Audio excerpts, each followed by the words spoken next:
বলে, বসিওয়ালা ভাই তুমি যে বললেন ফিলিস্তিনের মুসলমান মার খায়, তাতে বাংলার মুসলমান মোল্লারা কেন চিল্লায়? ও ভাই তুমি যদি আজকে চুপ থাকো, আল্লাহর হাবিবের হাদিস কি শোনো নাই? মুমিন হচ্ছে এক পরস্পরের ভাই।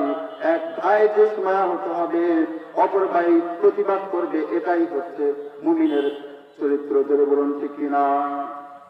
সেই জন্য ভারত, ফিলিস্তিন, কাশ্মীর সহ বাংলার ভূখণ্ড সহ পৃথিবীর যে কোনো স্থানে যে সময় করে বেদিন বেঈমান প্লাস্টিক ইহুদির বাচ্চারা আপনার আমার কোরআন নিয়ে, আপনার আমার ইসলাম নিয়ে, আপনার আমার ধর্মকে নিয়ে কটূক্তি করবে, সাথে সাথে মুসলমান ভোট করতে হবে। ধরে বলুন ঠিক কিনা?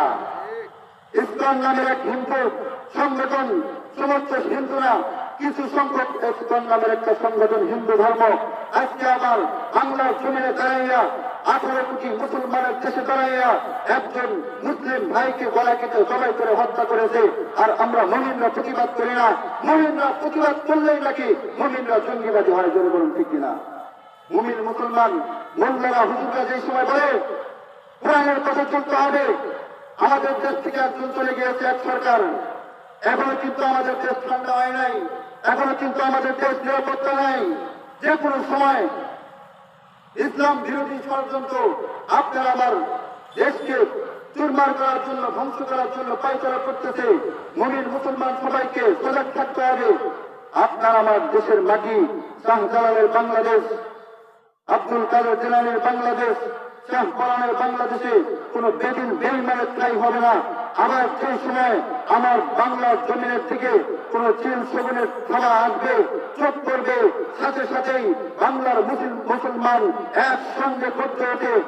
গৌর গোবিন্দ যেরকম শাহজালালের আল্লাহু আকবারের ধ্বনি শুনে ধুতি খুলে পালাতে বাধ্য হয়েছিল, আমার যদি প্রয়োজন হয় বাংলার ওলামায়ে কেরাম সহ বাংলার 18 কোটি মুসলমান একত্রিত হয়ে রাজপথে লড়াই তাকবীরের স্লোগান দিবে, বাংলার জমিন থেকে বেদিন বেঈমান ইসলাম বিরোধীরা পালাতে বাধ্য হবে। জোরে বলুন ঠিক কিনা?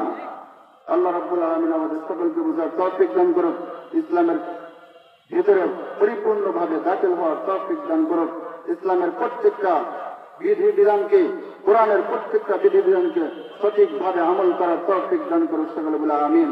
ওয়া আখিরু দাওয়ানা ইন্নাল হামদুলিল্লাহি রাব্বিল আলামিন।